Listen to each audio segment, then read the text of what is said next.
পহেলা বৈশাখ বাংলা বর্ষবরণ উৎসব। শোভাযাত্রার মাধ্যমে এটা বরণ করা হয় দীর্ঘদিন থেকে। কখনো আনন্দ শোভাযাত্রা, কখনো বা মঙ্গল শোভাযাত্রা নামে বরণ উৎসব হয়েছে। 2016 সালের 30শে নভেম্বর ইউনেস্কো এটিকে বিশ্ব সাংস্কৃতিক ঐতিহ্য হিসেবে তালিকাভুক্ত করে। রোববার দুপুরে সচিবালয়ের নববর্ষ উদযাপন সামনে রেখে বৈঠকে বসে সংস্কৃতি বিষয়ক মন্ত্রণালয়। সংস্কৃতি বিষয়ক মন্ত্রী নিতাই রায়চৌধুরীর সভাপতিত্বে সচিব, ডিএমপি কমিশনার সহ অন্যরা এতে অংশ নেন। ভিগো ওয়্যার গার্ড প্রয়োজন মতো বাঁকানো যায়, অধিক চাপেও ভাঙে না।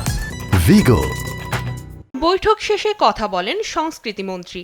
শোভাযাত্রার নাম বৈশাখী শোভাযাত্রা করা হয়েছে উল্লেখ করে তিনি বলেন, বৈশাখী শোভাযাত্রা নাম হলেও ইউনেস্কোর স্বীকৃতি নিয়ে কোনো সমস্যা হবে না। আমরা কি ইউনেস্কোর দ্বারা পরিচালিত সরকার নাকি, গভর্নমেন্ট নাকি, দেশ নাকি?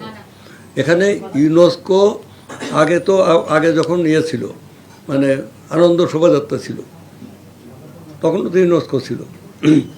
আগে যখন মঙ্গল শোভাযাত্রা তখন ইউনেস্কো ছিল। ইউনেস্কো কি তখন মানে কোনটা করেছি, এটা আমরা ইনফরমেশন দিয়ে দেবো।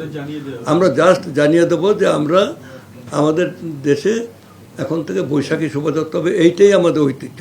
পহেলা বৈশাখ বর্ষবরণ উৎসবের নিরাপত্তা নিশ্চিতে প্রয়োজনীয় পদক্ষেপ নেওয়া হয়েছে বলেও জানান মন্ত্রী। র্যালির মধ্যে চারুকলাতে যে র্যালি স্টার্ট হবে, সেখানেও আপনাদের থাকবে।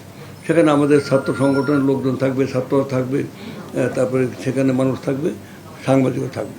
শিগগিরই জুলাই স্মৃতি জাদুঘর খুলে দেওয়া হবে বলেও জানান তিনি।